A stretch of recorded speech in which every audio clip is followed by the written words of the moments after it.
What's up, everybody? This is going to be, I suppose, part 2 of my Black Friday impulse buy series of Midas products that I purchased. This is the 522 compressor in a 500 series format. I've owned this compressor for about a year. I have another one, and I liked it so much that I wanted another one so that I could have a pair of them for groups and things like that. So let's open this guy up and check it out. So just like the chorus video, this thing comes in a very nice, shiny, graphic printed box. And ooh, look at this. It has a little wooden box in here. Now, since I've owned this compressor for the past year or so, I've got another Midas wooden box that I don't really have any use for. It's pretty cool. It's sitting on the floor in my mic closet, but you know, hey, props. Props for having a cool package. So opening this thing up, we've got our quick start guide, and we've got the unit, which is in this little bag. So the multi-pin portion that plugs into the 500 series rack, it does have a little rubber gasket on it, which again, as far as packaging goes, I appreciate that. Box is fully enclosed, it's vented, it's got Midas stamped in on the side. The little cigar box that it comes in has a really nice little die cut insert in here for foam, and it's just doing its thing. I mean, again, I think it's a little bit excessive with the box, but man, for style points and for cool points, that thing rocks. So, all right, here's the meat and potatoes of the piece. You've got threshold, ratio, attack, release, presence, and gain. As far as buttons go, you've got a hard or a soft knee. You've got this little high-pass filter sidechain thing that basically ignores bass frequencies, so that you're not pumping your compressor with bass frequencies. You've got an auto button that looks at RMS timing to set your attack and your release, and then an in and out. So this compressor, to my knowledge, is derived from the compressor that is in the Pro Series Midas consoles.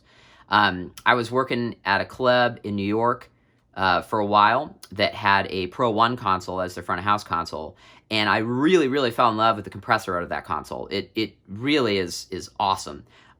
What it does to bass is really, really nice. It does that, I don't want to say SSL, but it has that, I can't think of a more eloquent way to describe it other than that suck sound. You can knock off 10 plus dB of gain reduction, and it just gets the bass to sit right where you want it in your mix. It's very aggressive. It adds a bit of distortion to especially snare drums and things like that.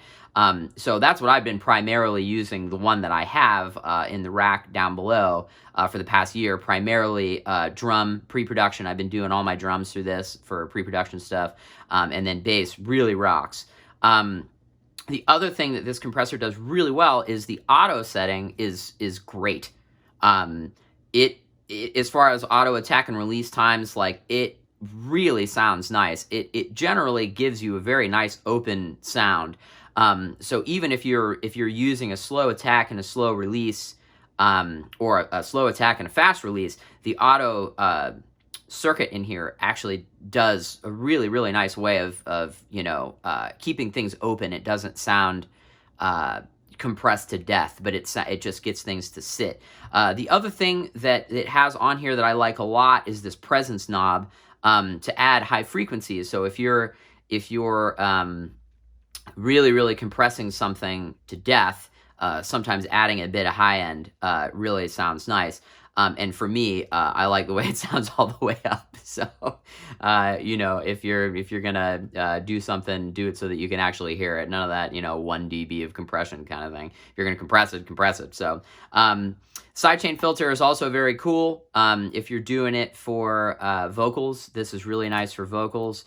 To just make sure low frequencies aren't really triggering the compressor. I'm not sure what filter or what frequency that comes in at, but you know, it's somewhere around 100. Let's put it like that. Hard knee sounds great. I don't really like the way soft knee compressors sound, so I usually have the hard knee button in all the time. So anyway, let's crack this thing open and see what's going on in the old chassis here.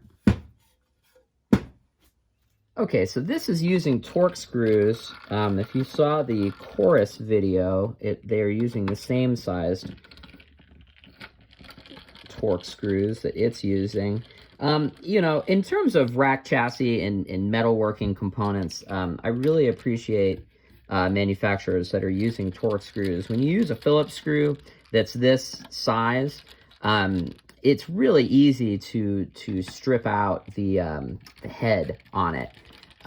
If you're not using the right sized Phillips screwdriver, which, you know, I would say if you're a repair tech, you probably have everything. But if you're, you know, a novice, either, you know, homeowner, or, you know, if this isn't your day job to tear equipment apart, you don't have the right size stuff, you can really mess up those screws, and then they're stuck in there.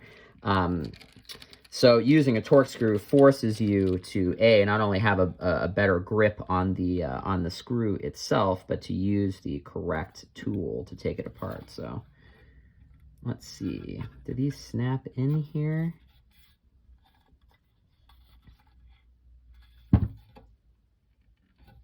Ooh, look at this. This actually kind of snaps in. Hang on. Speaking of the right tool, I have to go grab the right tool. Stand by.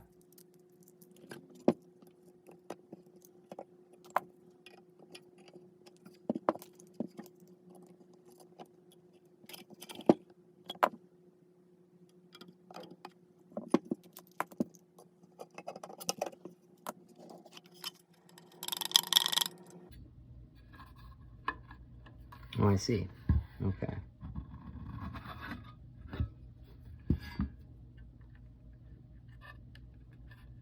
Okay, so that's how this thing comes apart. This guy slides over there just like that. So what do we have going on in here? Well, here's your meters here. So just as an interesting thing, since I've been working on my Heritage console for the past year or so, all of the boards in that console on its channel strips and things like that do have this Midas logo printed on here. So that's kind of cool that they continued that tradition. So what's going on in here? Well, a bunch of capacitors. That's what's going on in here. But either way, it is nice and neat. It's laid out really well. You can see all the board traces right here to put everything in there. So anyway, here's the box. Here's what it looks like on the inside. So stay tuned for some future videos coming up, and we'll show you what it sounds like. Thanks for stopping by.